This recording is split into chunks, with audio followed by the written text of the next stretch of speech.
Welcome back for episode 65 of our journey here together.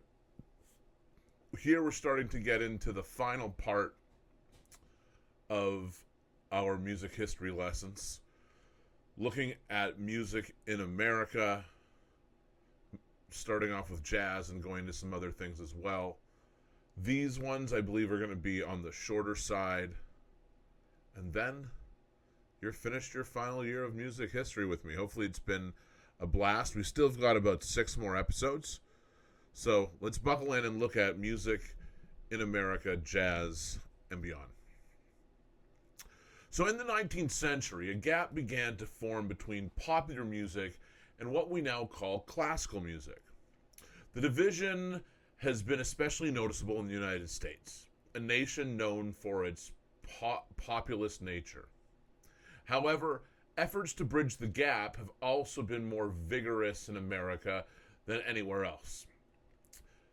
We've seen American composers like Charles Ives, who integrate marches, ragtime, and hymns into his symphonies, and Steve Reich, a minimalist who drew from both classical and popular musical sources.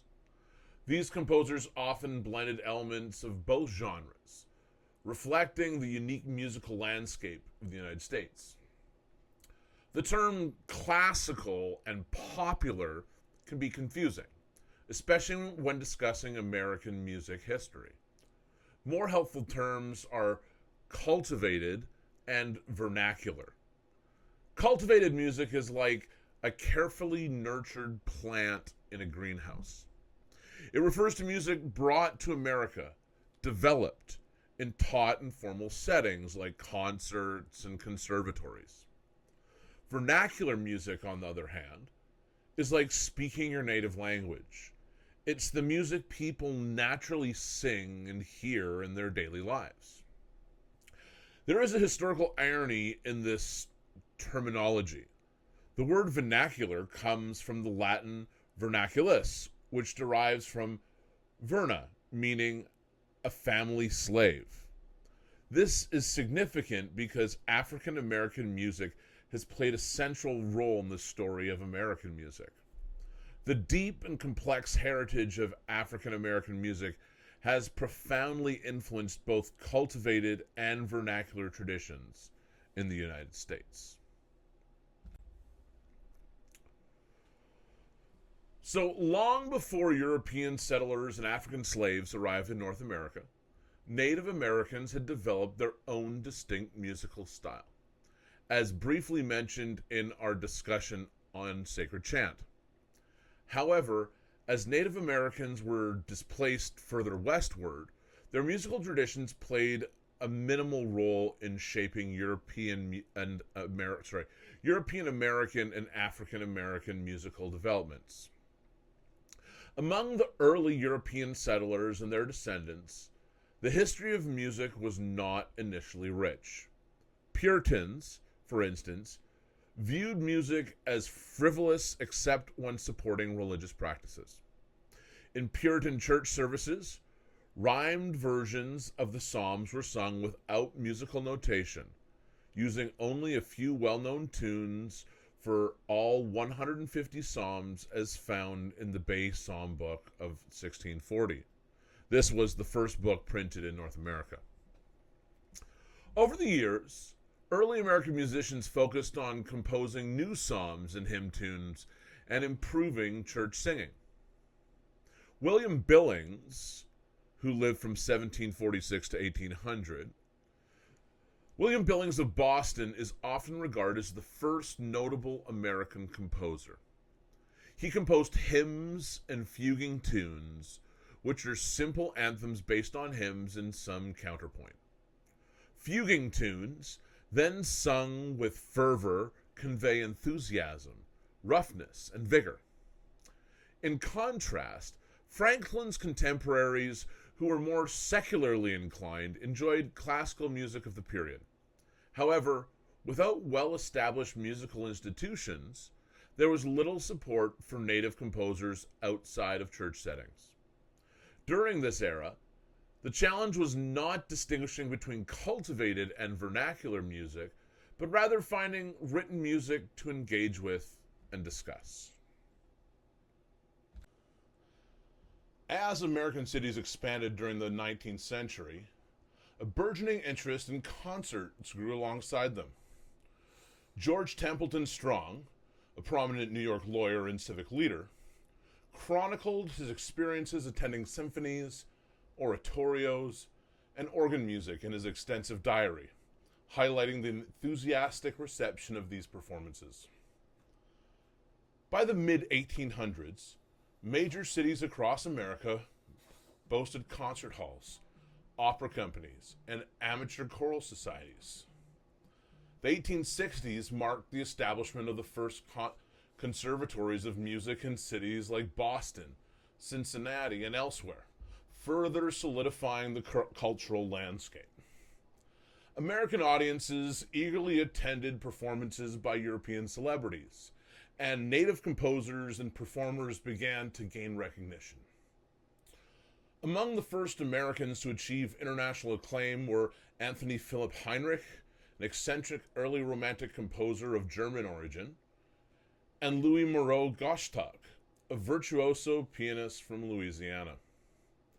Despite these developments, American musical taste predominantly favored Italian opera and German instrumental music. The influx of German musicians during the mid-19th century significantly influenced the cultivated musical tradition of the United States, as German music had long enjoyed prestige throughout Europe since the time of Mozart and Beethoven. Towards the end of the 19th century, notable native composers such as John Knowles Paine, Arthur Foote, Henry Chadwick, and Edward MacDowell emerged. They composed symphonies, piano pieces, and other works in a conservative German Romantic style, though their music fell out of favor in subsequent years. Amy Beach, who was born in 1867 and died in 1944, stands out among these composers. An accomplished pianist and composer, she made her debut with the Boston Symphony Orchestra at the age of 17. Known for her contributions to genres like piano concerto, piano quintet, and symphony, her Gaelic Symphony of 1896 marked a significant milestone in the first symphonic work composed by an American woman. In the midst of this conservative musical tradition, Charles Ives' emergence as composer was seen as a remarkable phenomenon. Despite his innovative and experimental approach, Ives was influenced by European concert music, particularly through his education under German-trained professor Horatio Parker at Yale University. His unique blend of American vernacular music with European classical traditions marked a pivotal moment in American musical history.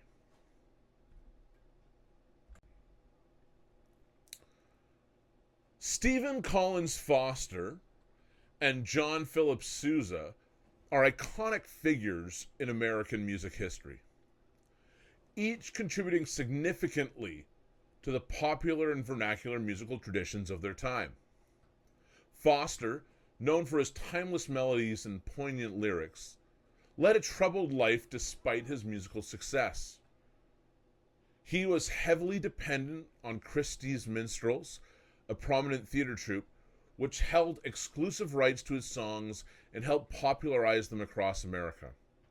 Some of his compositions, such as O Susanna, Camptown Races, and Beautiful Dreamer, became enduring folk songs. Despite his musical achievements, Foster struggled financially, experienced a failed marriage, and battled with alcoholism, passing away at the young age of 38.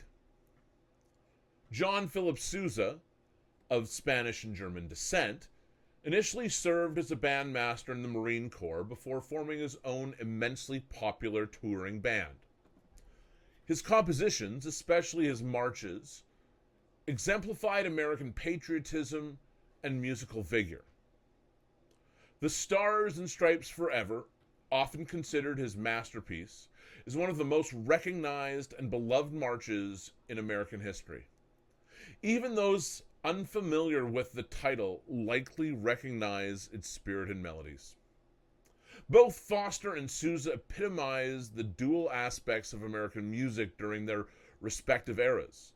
Foster, with its contributions to folk and popular music, and Sousa, with his stirring marches that became emblematic of the American musical identity.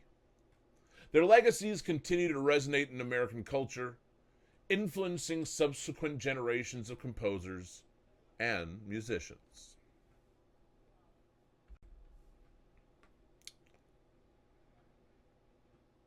Stephen Collins Foster's musical legacy is intricately tied to his compositions, which range from sentimental ballads like Jeannie with the Light Brown Hair and Beautiful Dreamer, to songs reflecting the plight and cultural influences of black slaves in America.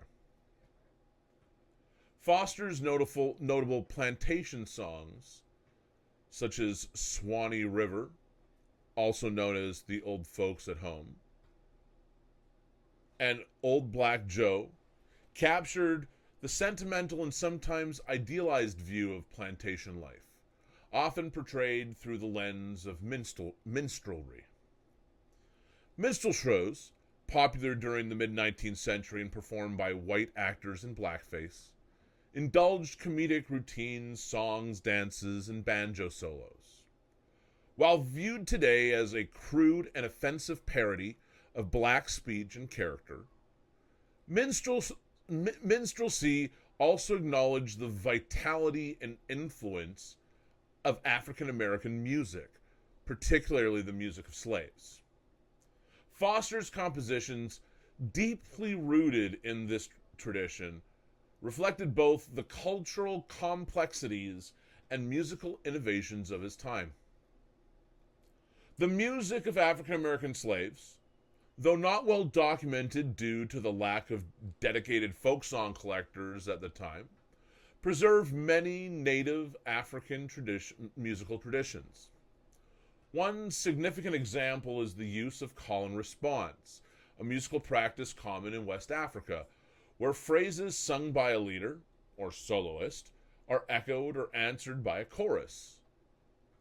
This tradition persisted in various forms of African American music, including spirituals, work songs, and field hollers, which served to alleviate the hardships and labor and express spiritual and emotional depth. Spirituals, emerging as religious folk songs outside established churches, became influential in shaping American music. Songs like Nobody Knows the Trouble I've Seen and Go Down Moses gained admiration not only within the African American community, but also among white audiences. Post-emancipation, spirituals evolved into concert versions performed by touring choirs from black colleges, although these versions often differed significantly from their folk origins. Antonin Dvorak, an esteemed bohemian composer who spent time in America during the late 19th century, recognized the importance of African American spirituals and urged American composers to incorporate them into their concert music.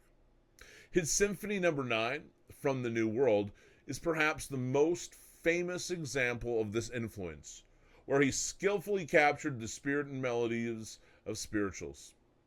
Dvorak's encouragement and incorporation of these elements into his own compositions marked a significant step in bridging the gap between America's vernacular and cultivated musical styles, influencing subsequent generations of composers in the process. And with that, our introduction to music in America has come to an end. I told you that this one was going to be a bit shorter, and so will the next few episodes as well.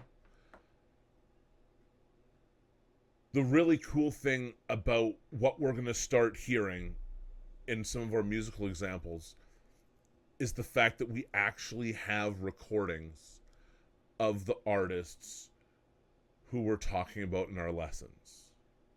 It's not the composition by Mozart played by the New York Philharmonic. It is Dizzy Gillespie playing a song composed and arranged by Dizzy Gillespie for Dizzy Gillespie. Really exciting what we have coming up. So, that's going to be next time, continuing on with Music in America, Jazz and Beyond Part 2. So, until next time, cheers.